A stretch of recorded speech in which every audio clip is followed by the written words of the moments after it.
Le jeune militaire arrêté en septembre dernier à la suite de sa tentative de meurtre envers le président de l'Union des Comores, Azali Assoumani. Sa famille arrivée clandestinement à Mayotte dans l'espoir d'une protection s'est vue délivrer une obligation de quitter le territoire OQTF.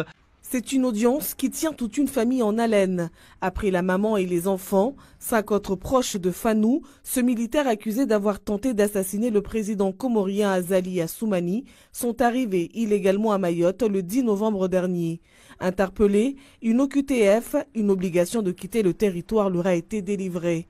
Un coup dur pour des Comoriens qui se disent en danger chez eux. Je suis venu ici pour ma sécurité parce que si je retourne aux Comores, je risque d'être tué. Les autorités se sont mises à ma recherche. Je me suis caché parce que s'ils m'avaient retrouvé, je ne serais pas vivant.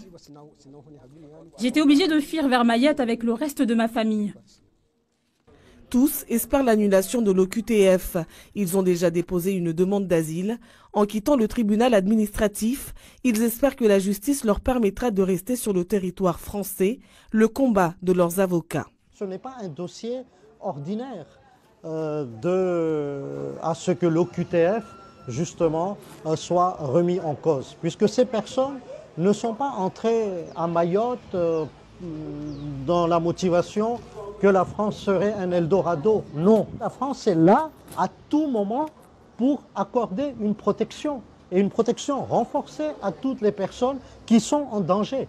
Le renvoi de ces personnes aux Comores, ce n'est pas la peine de débattre davantage, mais c'est un renvoi qui est menaçant pour leur vie. À ce jour, 12 membres de la famille du militaire ont fui les Comores vers Mayotte, seul échappatoire selon eux pour éviter le pire.